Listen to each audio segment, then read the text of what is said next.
Alright guys, it is December 30th. A little bit earlier than we normally start shed hunting, but this year has special circumstances. The deer are food stressed really hard. There's no major food sources, no acorns. They can't really get to the fields. They will after the next couple of days though, because of the snow melts going so fast. But we've had two nasty storms that have stressed them.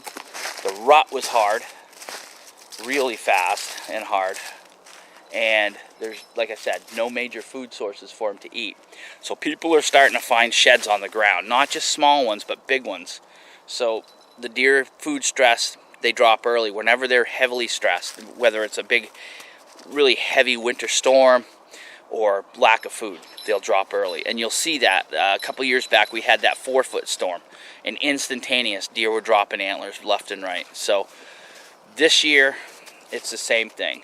Last year was a normal year. The deer were dropping on their normal times in January.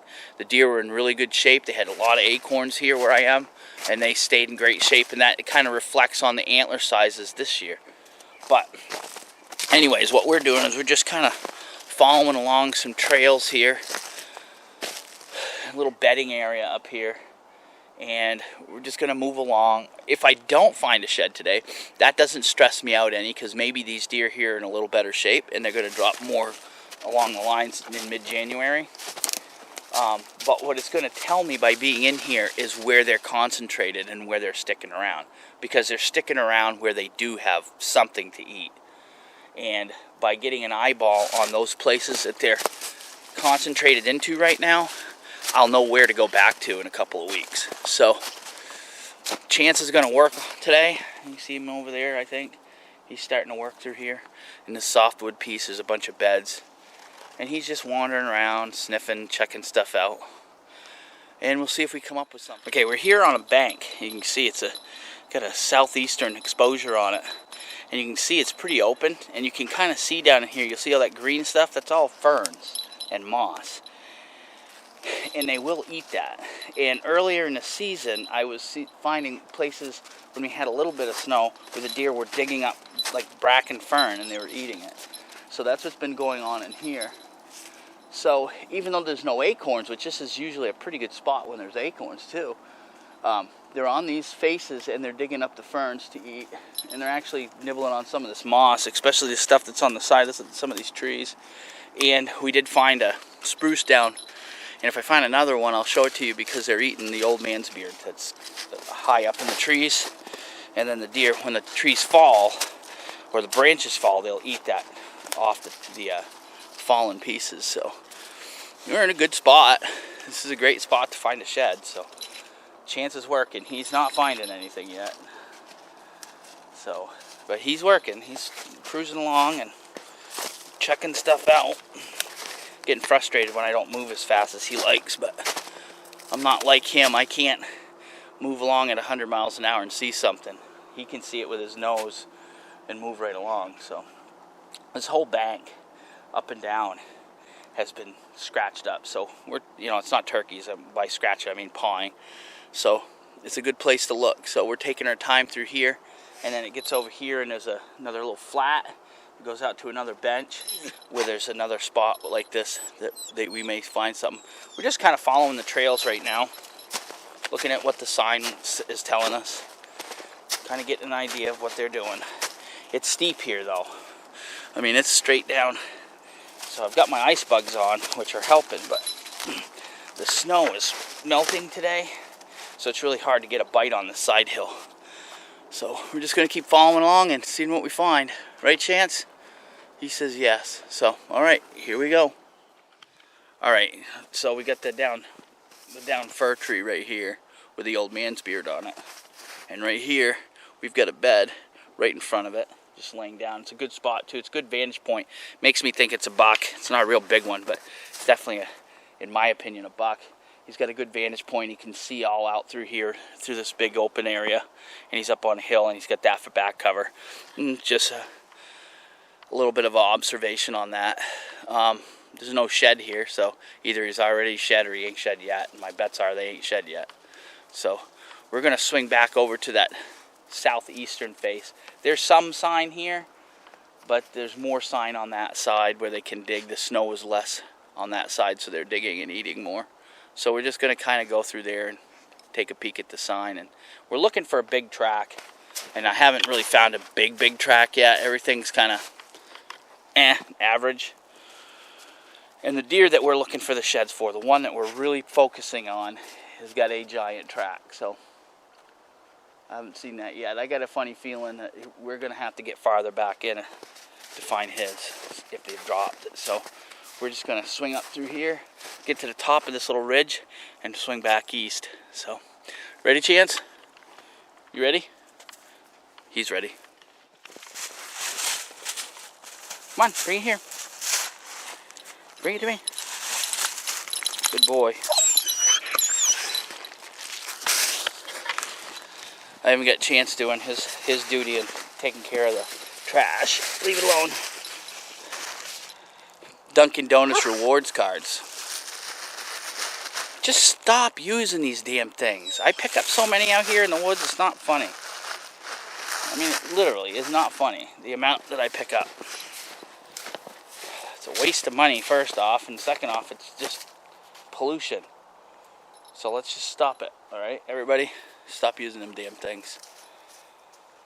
I find them from New Jersey, I find them from Connecticut, I find them from Maine, I found all kinds of different ones, so let's just stop using the stupid Mylar balloons. Alright guys, as you can see, we're still up pretty high. We're not at the very top, we just came off from that. We followed a big track down along the edge here, and it cut this way into this open area. I put 2 cameras out back here, both on very high traffic areas. One's a pinch point at the top that kind of goes between a pretty steep drop and an open cut. And then the other one is over here where there was a bunch of beds, and he walked right through there. There's an old scrape and a rub over there too. So we left that there. I don't know if we'll get bucks on it or does. So just because there's sign a scrape and a rub doesn't mean that the bucks utilize it all the time. It could have been used just during the rut. So we'll see. There is that big track that we followed down through here. It's cutting down the bottom here, and it's you know, a ways out, but I got to follow the sign. So we're going to follow the sign. We're actually facing, would be southwest. We're heading southwest right now, and then almost due west as you get around the corner here, and then, you know, east is back here, southeast is over here. So but this is where all the sign seems to be going. I mean, it's back and forth over the top here, and they are going to a field that's on the other side that's open right now. So we're kind of in a big travel zone. But traditionally, most of my sheds are found back here. Of course, that's generally with acorns, but habits are hard to break. So, all right, right now we are in a 30-year-old clear cut. To tell you how old I am, I remember this when it was fully clear cut, and I shot my very first turkey in this clear cut. As you can see, it is not a clear cut anymore, but we're following some deer track back here. Back here, I just stuck in, it'd be my 4th camera on a crossing. It's been a crossing for eons, and it goes up the mountain here into a spot that is traditionally a wintering yard, and it's also the spot that I shot the Pearl Harbor day buck. So I've never run a camera on that crossing. The deer cut across it all the time. I just never had one. So I said, what the heck, we're here. I got a camera. Let's put it on. We're just going to follow this deer trail back, and this will put us on that far ridge, and then we can put a camera there and swing down, and then we'll walk the logging road back out to the Class 6. Alright, we've reloaded up on cameras now, and we just put our 8th one out back here on a log landing with a crossing on it. Let's see if we got anything coming through with antlers left. A lot of the guys are telling me that all their deer that they had on camera earlier now are all bald. So hopefully we run into something today. We got a ways to go. We're gonna go up on a different ridge right now and put out a bunch of cameras up through there too, and then we'll go pick them up in the spring. But that's the plan right now. A lot of tracks though. I mean, this trail's been used heavy. Tracks, trails coming in and everywhere.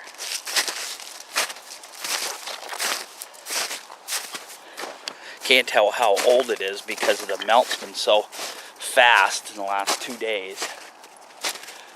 And we got rain coming in. So we're just gonna follow this. And basically, the way I'm looking at it is I'm not seeing a lot of tracks off because the snow was so deep like a week ago that they were staying pretty tight to trails and then little bedding areas. So I'm pretty sure I know where this one's going. This one here, this trail, is either going to split off and run the ridge or it's going to go up. So we have to decide which way we're going to go. This is a huge piece of property, and it's something I can't cover in a day or 2 days or 3 days. This is like a month's worth of searching. So each spot we hit, we eliminate. We don't find anything, and then we move to the next spot. So the one thing with shed hunting a lot is it's just a big process of elimination. And the best thing a person can do if they're going to get out and they're going to shed hunt a big piece of property like this is get out early when there's snow and follow the tracks around in January and February. You might not find anything because it could get buried, but at least you know the areas that deer have been populated in. They've been using, they've been eating in, and then you can come back and check those once the snow starts to melt, and more than likely you'll find something. So what I'm also doing is, as I'm following this trail, I look down and I see if I see any other trails or any other movement, and right now it's all pretty primarily on this. So that eliminates large sections that you can search later after you've done everything else. You can kind of just go through those spots that were empty just to look, because stranger things happen and antlers fall off in weird places. But it's better off just to go where they are right now, follow the tracks, and pay attention to what's around you. So what we have here is, this is a southeast facing slope, and as you can see, there's spotty snow going all the way up. So this is a primary area that they're going to travel.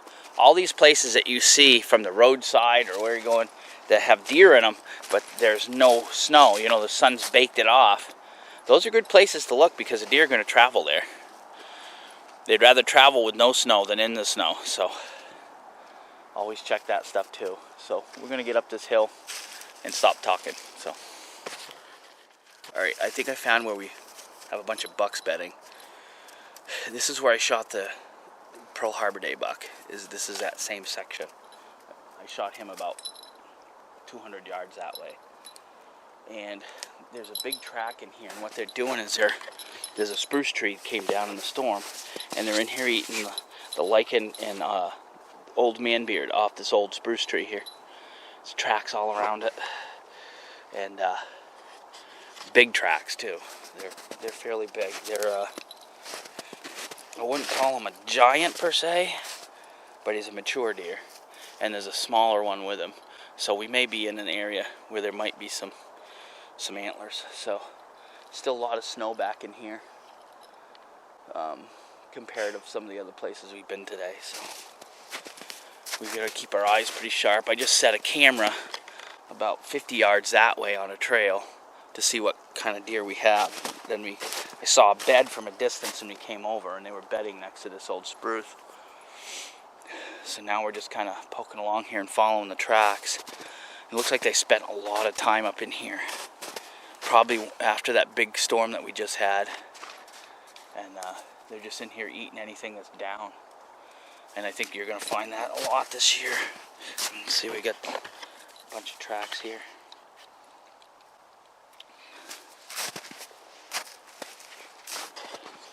So we're just going to keep poking along, seeing what we find. We're kind of in the direction we want to go. There's two big knobs over here that I want to check out. and probably put a camera on each one of them, and then we'll make a big swing and head back the other way and be done for the day. So hopefully we find something. I know there's got to be a shed up on one of these knobs. So alright, we're on a north facing point. You can see back here it drops way off, and you can see here there's not a lot of snow here. It's like a northwest point actually, so it's getting some sun, but it's melted off, and you can see all here it's all dug up. The deer have been digging up all the bracken fern and eating it, and who knows, maybe some mushrooms, whatever else. They also been picking at some old man's beard over here. Smaller deer. It's all tracked up. We kind of followed these back here on this point. This is generally a bedding area in the summertime. Gets a nice cool flow of air here. Overlooks this big draw, so they can just kind of sit up here. There's some really good bedding points just as you drop down just a little bit, overlooking that. A really good spot. So anyways, we're gonna swing back around here, get back off this point. We didn't find any antlers here, and I'm gonna head up to this next knob that's over behind me, and if I can keep chance from eating mice. Thought he was on an antler and found a mouse and decided to eat it.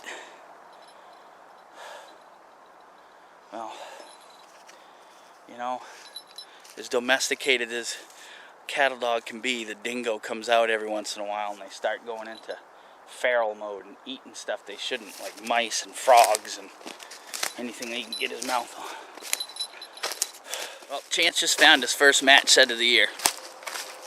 Where, you got one? He's got that one. Good job, buddy. Here, go get the other one. Go get the other one. Chance, where's the other one? Go get the other one. He grabbed this one. And got another one over here that he found. There's the other one. There's the match to it right there. Just laying here on this bank. And what they're doing is they're digging up all the ferns on the side bank right here. So good job, buddy. You're finding a bone. So this is his first match set of the year. Pretty awesome.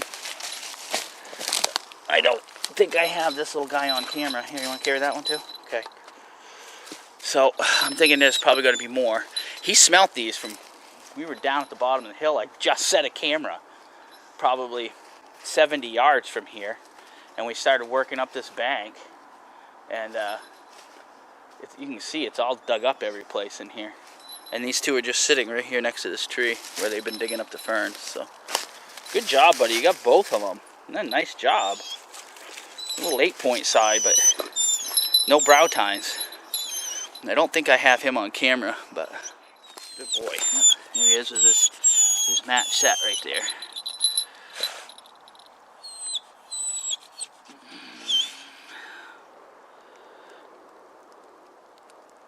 Good job, buddy.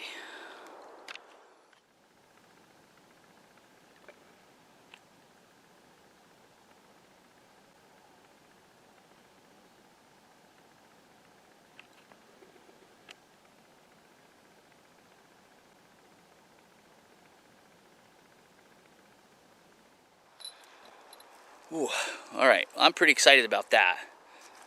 That's definitely Chance's earliest match set he's ever found. I found a match set on December 23rd. That would have been Big Tens under the apple tree. But for him, that was the earliest one because today is December 30th. So that's pretty awesome. So we're just following the tracks around, and there's some big tracks in here. And what we're doing is we're just going back and forth. We'll go up about 20, 30, 50 yards, something there, and then we'll cut across. Then I'll do longer intervals if I can see farther. So, some of the spots down here I could only go 20 yards and be able to see, and then cut across, and then next spot I can go up and I can see more, a little bit more, so we'll go a little farther up. But there's sign all over this bank, so Who knows, it could be the only match set in here, the only set in here, the only antler in here for all I know. But given the history of this spot, I'm going to say that's probably not the case, and there's more antlers up here. So generally you'll find in this piece here as many as 20 antlers in one spot, and some years I only find 3 or 4. So last year it was a little odd of a year because there was so many acorns, but up here on this knob, everywhere else on this property there was none. The area here was loaded, so they were in here all winter. So that would be the case why there were so many here last year. But this is a spot where the bigger of the bucks generally like to bed in the summertime, and I would imagine they're in here during the winter too. So Chance and I are still searching, and we're just following these tracks. Right, me and Chance have finally got the last camera out. That means we have 20 cameras spread out all over this place. So it's getting dark. I don't know if you can tell that from the camera, but it's the end of the night, and Chance and I are heading down. We're going to take the express route. This will take us down this little bench. We'll drop here a couple of benches, and then we drop down onto a ridge, and that ridge will take us down to the truck. So, well, it'll take us down to the tote road that goes to the truck. So it's that time that I got to start heading out of the woods. I don't like it.